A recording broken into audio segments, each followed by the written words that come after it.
Hello नमस्कार दोस्तों, मैं अमोल कासर आपका स्वागत करता हूं। दोस्तों, ओसीएम के कंपाइलर सीरीज में हम लोग चैप्टर नंबर 4 का लेक्चर 2 लेके आपके साथ जुड़ रहे हैं। लेक्चर 1 में हमने ये देखा कंपाइलर मतलब क्या सर, कि एग्जाम में अब तक क्या क्या सवाल आ चुके हैं ऑब्जेक्टिव्स में, है ना। कौन से चैप्टर से? चैप्टर नंबर 4 से। वो सारे क्वेश्चन हमने एक जगह कंपाइल किए और आपके साथ वो डिस्कस कर लिए। लेक्चर 1 था। आज लेक्चर 2 में दोस्तों हम लोग देखने वाले हैं कि क्वेश्चन नंबर 2 जो हमारे पेपर में आता है, explain the following terms and concept, जो 2 मार्क्स के लिए होता है। 2 मार्क्स ईच, कोई भी आपको 4 लिखने होते हैं 6 में से, और जैसे आप 4 लिखते हो 8 मार्क्स आपके अकाउंट में आ जाते हैं भाई। बट अब सुनिए ध्यान से, चैप्टर 4 से क्या क्या क्वेश्चन आ चुके हैं, कैसे हम इसे डील करेंगे, सारे ही पब्लिक को ये वाला लेक्चर अब यूट्यूब पे आ जाएगा। लेकिन आगे वाला जो सवाल है दोस्तों, जस्टिफाई द फॉलोइंग स्टेटमेंट, ये वाला एकेसीए ऐप में हम लोग जो योद्धा बैच है, जो अपने रेगुलर बैचेस है, उसमें बच्चों को देने वाले एक्सक्लूसिवली करके, तो कुछ बातें सारी ही जनता के लिए रहेंगे, कुछ बातें एक्सक्लूसिव बैच वाले बच्चों के लिए रहेंगे। लेकिन अब इसको ध्यान से समझिए और कैसे आपको क्या चीजें याद रखनी थी उसके बारे में हम सोचते हैं, प्लान करते हैं, और कुछ चीजें मैं मेरे साथ ही आपको करवा देता हूं। छोटा सा सेशन रहेगा। देखिए, सबसे पहले मैं ये वाला कंसेप्ट ले लेता हूं, सेंट्रल बैंक। 2 मार्क्स के लिए आया था जुलाई 2022 के एग्जाम में। ये रिपीटेड, जो रिपीटर्स की एग्जाम होती है ना मेन एग्जाम के बाद, वहां पे बहुत बार इस चैप्टर से 2 मार्क्स के सवाल देखे गए हैं। वैसे कोई दिक्कत थी नहीं। सेंट्रल बैंक क्या है सर? हमें बहुत लोगों को पता है कि उसका सेंट्रल बैंक, इंडिया का जो सेंट्रल बैंक है उसका नाम क्या बेटा? RBI, reserve bank of India. ठीक है।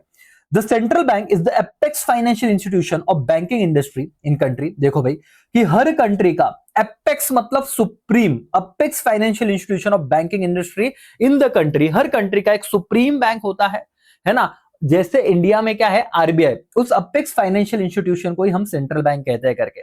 Now every country has its own central bank.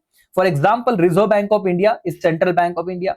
RBI was established in 1935 under the reserve bank of India act 1934। दोस्तों, मैं अभी भी आपको एक बात बताना चाहता हूं, जरा आप देखिए, अभी इस चीज को करेक्ट कीजिएगा। मैं इसमें अभी लर्निंग वाला पॉइंट देने वाला हूं। ये तो जस्ट फर्स्ट टाइम रीडिंग क्या है, 2 मिनट आपका लर्न हो जाएगा।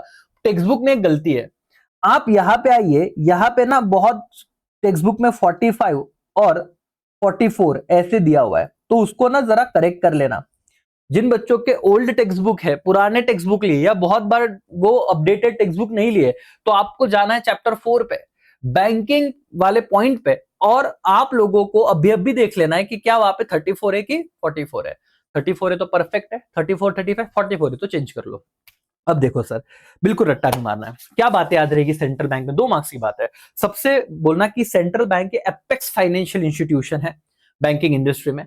हर कंट्री का अपना एक सेंट्रल बैंक होता है। जैसे रिजर्व बैंक ऑफ इंडिया, ये है ना, आरबीआई, ये इंडिया का एक सेंट्रल बैंक है करके। सर लेकिन हमें और लिखना है, तो आप बोलो ना कि सेंट्रल बैंक के पास अथॉरिटी है क्या? वो क्या इश्यू करता है? करेंसी नोट इश्यू करता है। Central bank bankers to the bank है, central bank bankers to the government है। भाई 4-5 पॉइंट लिख के आ जा। जब आ रहा है, ये तो शॉर्ट में आंसर दिया है, इतना लिखा तो भी मिलेगा 2 मार्क्स, बट इसे पॉइंट में लिखना है। आप लोग ऐसे पैराग्राफ में बिल्कुल नहीं लिखोगे। मैंने चेकर्स के पेपर, टॉपर्स के पेपर दोस्तों आपके सामने शेयर, आपके लिए शेयर किए हुए। अमोल कासर एक ऐसे ऐप जो आपने डाउनलोड किया ही है, वहां पे आप प्रीवियस ईयर क्वेश्चन पेपर में जाइए और टॉपर्स के पेपर देखिए। इसी आंसर को आप आराम से 5-6 लाइन में लिख सकते हो। किस तरीके से प्रेजेंट करना है दोस्तों, मैं आपको बता दूं कि पहले तो आप लिखोगे सेंट्रल बैंक, मेरे साथ बोलो, is the apex financial institution in banking industry in the country. Every country has its own central bank. Bharat का सेंट्रल बैंक है रिजर्व बैंक ऑफ इंडिया। बोलिए सर नो, और फिर उसके कुछ फंक्शंस आप बता दीजिए तो भी चल जाएगा। मतलब इतना इनफ है, लेकिन और भी कुछ बातें लिखिए। दोस्तों हम लोग आगे बढ़ेंगे। एक 2 मार्क्स के लिए सवाल आया था मार्च 2022 के एग्जाम में, इंश्योरेंस। अब इंश्योरेंस की जब बात करते हैं तो वैसे तो बहुत सारे कंसेप्ट है। Principle of insurance, type of insurance में life insurance, fire insurance, marine insurance, but 2 marks के लिए लिखना कितना है सर? चलो यहां पे देखते हैं। Insurance is contract between insurer and insured. देखो दोस्तों, इंश्योरर का मतलब होता है कंपनी, इंश्योरर का मतलब होता है वो कंपनी जो कॉन्ट्रैक्ट करती है। इंश्योर्ड का मतलब होता है वो पार्टी जिसके साथ कॉन्ट्रैक्ट हो रहा है। ठीक है। सो ये किसके बीच में कॉन्ट्रैक्ट होता है? कंपनी और पार्टी के बीच में। लेकिन ये शब्द आपको ऐसे ही लिखने हैं। इंश्योरेंस, बोलो मेरे साथ, इंश्योरेंस। ये 2 मार्क्स का लर्न हो जाना चाहिए भाई। प्रीवियस पास्ट एग्जाम के सारे 2-2 मार्क्स वाले अभी होने चाहिए। इंश्योरेंस इज कॉन्ट्रैक्ट बिटवीन, बोलो, insurance is contract between insurer, insurer मतलब company, and insured, whereby the insurer agree to compensate insured against the loss on account of unforeseen future event। महाकसम, बच्चे के पूरा बाउंसर चला गया, क्या लैंग्वेज है sir? इस कॉन्ट्रैक्ट में कौन गारंटी लेता है? इंश्योरर, मतलब कंपनी एग्री करता है टू कंपेंसेट। कंपेंसेट करना मतलब नुकसान की भरपाई करके देना। हे भाई यहां पे ध्यान दे, मैडम आप भी यहां पे ध्यान दो। देखो क्या है, insurance is contract between insurer and insured whereby insurer agree to compensate the insured. Insured मतलब कौन? उस पार्टी को, against the loss on account of unforeseen future event. Unforeseen का मतलब ऐसे भविष्य में होने वाली घटना जिसको हम आज उम्मीद नहीं कर सकते। तुम हेल्थ इंश्योरेंस निकालते हो क्यों सर? अगर भविष्य में बीमार गिर गए तो सर वो कंपनी पैसा भरेगी, है ना? तुम लाइफ इंश्योरेंस निकाल रहे हो सर, मर गए, मरना कभी ना कभी है, लेकिन बीच में एक सर टपक गए तो घर वालों को पैसा मिलेगा। अब ये अनफोर्सिन इवेंट है सर, बोल के थोड़ी ना डिट होने वाला है। So sir for this insured, insured मतलब अगेन ये वर्ड ध्यान देना, बहुत बच्चों को इंश्योरर और इंश्योर्ड में बहुत कंफ्यूजन होता है। इंश्योर्ड मतलब party, insure pay certain fix sum of money timely basis to insurer. Party premium देती है, सर्टन सम ऑफ मनी मतलब फिक्स अमाउंट देती है कंपनी को टाइम टू टाइम, जो प्रीमियम कहता है।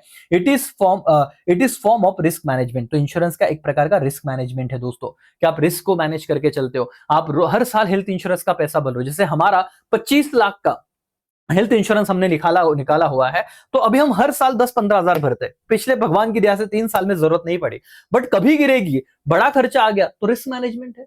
चलो एवरीबॉडी मुझे बताओ इंश्योरेंस क्या? बोलो एक साथ में बोलो, 2 मार्क्स का। Insurance is contract between insurer and insured whereby insurer agree, insurer मतलब कंपनी, वर्ड बोलो, इंश्योरर एग्री टू कंपेंसेट किसे सर? इंश्योर्ड को। किस लिए sir? Against the unforeseen future event.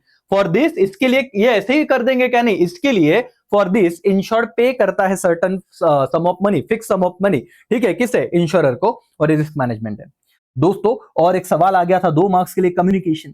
Communication is art of exchanging idea. ये पहला point आप लिख देना दोस्तों। कम्युनिकेशन किसे कहते हैं सर? जब आप अपने आइडियाज को एक्सचेंज करते हो, फैक्ट्स को एक्सचेंज करते हो, इंफॉर्मेशन को एक्सचेंज करते हो, etcetera, from one person or entity to another person or entity. ये तो आप आराम से लिख सकते थे। कम्युनिकेशन बहुत बच्चों ने छोड़ा हुआ है। 2 मार्क्स का सवाल आ गया था सर फरवरी 2024 जुलाई 2023 में। सर क्या सवाल था? फरवरी मतलब मेन एग्जाम का सवाल है कम्युनिकेशन में। कम्युनिकेशन ये आर्ट है। क्या आर्ट है sir? Exchanging ideas, fact, information etcetera from one person or entity to another. वापस एक बार बोलो, communication is art of exchanging was what बेटा? Ideas, fact, information from one person or entity to another. The process of communication enable to pass information from one person to another. ये जो process है वो हमें enable करते हैं कि बंदा इंफॉर्मेशन एक व्यक्ति से दूसरी जगह पे पहुंचा पाए with the help of some medium. The receiver after receiving message understand and then act accordingly. क्या बात है सर? तो बंदा जब मैसेज उसको मिलेगा तो उसको इंटरप्रीट करेगा, समझेगा और उसके अकॉर्डिंग काम करेगा। This is your communication. 2 में से 2 मार्क्स दोस्तों आपके इसके मिल जाते हैं। That is communication. कम्युनिकेशन में क्या बात है जरा बताइए sir? Communication is art of exchanging ideas, fact, information from one person or entity to another. पहला point. The process of communication enable the two pass information. ये जो प्रोसेस है ना कम्युनिकेशन का, ये प्रोसेस इनेबल करती है इंफॉर्मेशन पास करना एक व्यक्ति से, सेंडर से किसके पास? रिसीवर के पास, कुछ मीडियम के द्वारा। और रिसीवर इंफॉर्मेशन को रिसीव करता है, मैसेज को रिसीव करता है, उसे समझता है और उसके अकॉर्डिंग क्या करता है? काम करता है, एक्ट करता है।